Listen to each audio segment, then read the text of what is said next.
Harshita. Good afternoon, ma'am. Good afternoon to all the dignitaries and good afternoon one and all.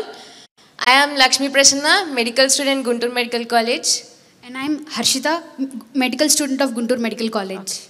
Ma'am, we harbor a deep-seated passion and dream for becoming a doctor at a very young age. But due to our financial conditions, it seemed unattainable. But however, our Honorable Chief Minister, CM Garu, and respectable Health Minister, all these things have changed, ma'am. And setting up of new government colleges gave hope to many more aspirants. Your thoughtful decisions has impacted lives of countless individuals in the field of medicine, ma'am. And we all thank you for your immense contribution in enlightening our dreams of our budding aspirants and motivating us to excel in our dreams by providing safe, secure, healthy environment to accomplish. Thank you so much, ma'am. We all wish you good luck, ma'am. Thank you, ma'am. They were telling like వాళ్ళకు ఒక hope అనేది ప్రభుత్వం కల్పించింది and వాళ్ళ financial condition ఎలాగున్నానో ఈరోజు government ఇక్కడే మనకు with in there area ఈరోజు మన వాళ్ళు చదువుకునేటువంటి ఒక గొప్ప అవకాశం and that kind of world class standards ఫెసిలిటీస్తో ఉన్నటువంటి మెడికల్ కాలేజ్. రీసెంట్ టైమ్స్లో ఎవరో నాకు చెప్తా ఉన్నారు, వేరే స్టేట్ నుంచి one of my colleague minister చెప్తా ఉన్నారు, మీ స్టేట్లో ఫెసిలిటీస్ అన్నీ కూడా it's far better than corporate kind of ఈ మెడికల్ కాలేజ్ బయట ప్రైవేట్వి ఎట్లా ఉంటాయో దానికన్నా బెస్ట్ స్టాండర్డ్స్తో మీరు ఏర్పాటు చేశారంటే ఎవరో చెప్తే విన్నామని చెప్పినటువంటి అప్రిషియేట్ చేసినటువంటి పరిస్థితి మనం చూస్తున్నాను. అండ్ డెఫినెట్లీ ప్రేమ గారు you have to take a look of one of our medical colleges, new medical colleges. I will, yes. Thank you so much. Okay, the final name we will take today, after that we will continue. Dr. Bhaskar. నమస్తే ma'am, నేను doctor Bhagyalakshmi, ఇక్కడే Guntur medical కాలేజ్లో radiology assistant ప్రొఫెసర్గా చేస్తున్నాను ma'am. తను మా husband doctor N Bhaskar, తను Nallapadu regional training సెంటర్లో వర్క్ చేస్తున్నారు. యాక్చువల్లీ తను double lung transplant recipient ma'am. మనందరికీ తెలుసు కోవిడ్ పాండమిక్ అందరి లైఫ్స్ని ఎంత డిస్టర్బ్ చేసిందో. తను కోవిడ్ టైంలో 2020-21 ఆ టైంలో కారంచేడు పిహెచ్సిలో మెడికల్ ఆఫీసర్గా వర్క్ చేస్తున్నారు మ్యామ్. నేను అప్పుడే గుంటూరు మెడికల్ కాలేజ్కి అసిస్టెంట్ ప్రొఫెసర్గా వచ్చాను. మేమిద్దరం కూడా కోవిడ్లో వర్క్ చేస్తూ ఉన్నాము.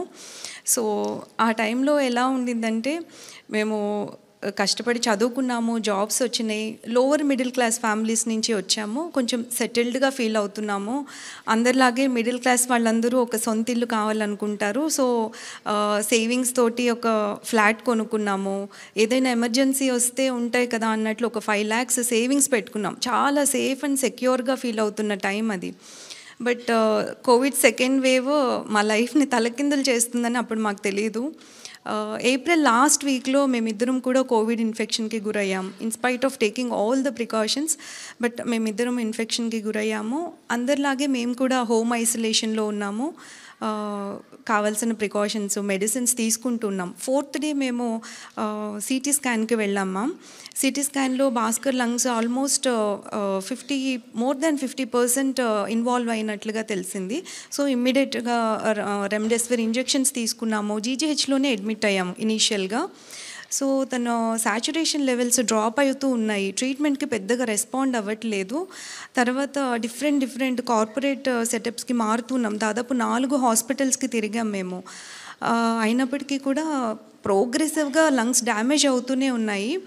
సో తన లంగ్స్ 2 కూడా complete lung fibrosis, post Covid lung fibrosis అనే కండిషన్కి గురవ్వడం వల్ల ఇంకా ఫైనల్గా లంగ్ ట్రాన్స్ప్లాంట్ ఒక్కటే సొల్యూషన్ అనేది చెప్పారు. ఈ ప్రాసెస్ అంతలో నేను చెప్పినట్లు ఆ 5 lakhs ఎమర్జెన్సీ ఫండ్ అనేది మాకు ఒక 1 week కూడా సరిపోలేదు ట్రీట్మెంట్కి. సో ఇనీషియల్గా మా క్లాస్మేట్స్ 2001లో మాతో పాటు చదువుకున్న వాళ్ళందరూ తలో కొంత కంట్రిబ్యూట్ చేశారు మ్యామ్. తర్వాత మేము వర్క్ చేసిన ప్లేసెస్లో మా గురించి తెలిసిన వాళ్ళు కంట్రిబ్యూట్ చేశారు. డాక్టర్స్ ఏంటి అందరూ సాయం చేశారు. కానీ అవన్నీ కూడా చాలా కొంచెం అంటే ఆ ట్రీట్మెంట్ కంప్లీట్గా తీసుకునే అంత సరిపోవు. సో మా వెల్ విషర్స్ చెప్పింది ఏంటంటే, గవర్నమెంట్ని అప్రోచ్ అవ్వండి, ఖచ్చితంగా మీకు సాయం దొరుకుతుంది అని చెప్పారు. సో మేము అప్పటి మినిస్టర్ గారు బాలినేని శ్రీనివాస్ రెడ్డి గారిని అప్రోచ్ అవ్వడం జరిగింది. సో సార్ మా ఇష్యూ అంతా కూడా సీఎం గారి దృష్టికి తీసుకొని వెళ్ళారు. సో సీఎం గారు ఇమ్మీడియట్గా ఒక డెసిషన్ తీసుకున్నారు.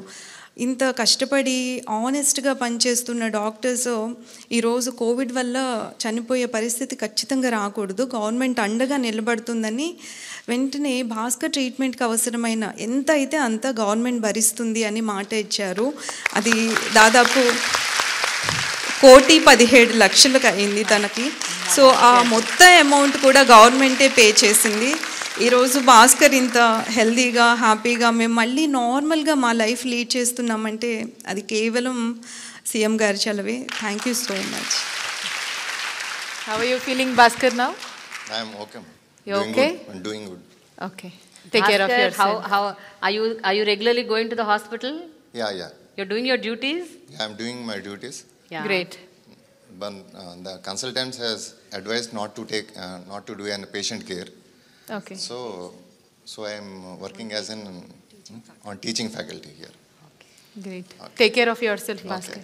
Thank you. మేము కష్టకాలంలో ఉన్నప్పుడు మాకు హెల్ప్ చేసిన ప్రతి ఒక్కరికి, ముఖ్యంగా సీఎం గారైన జగన్మోహన్ రెడ్డి గారికి, నాకు లంగ్ డొనేట్ చేసిన ఆ డోనర్ అండ్ దేర్ ఫ్యామిలీకి మేము జీవితాంతం రుణపడి ఉంటాం. Thank you.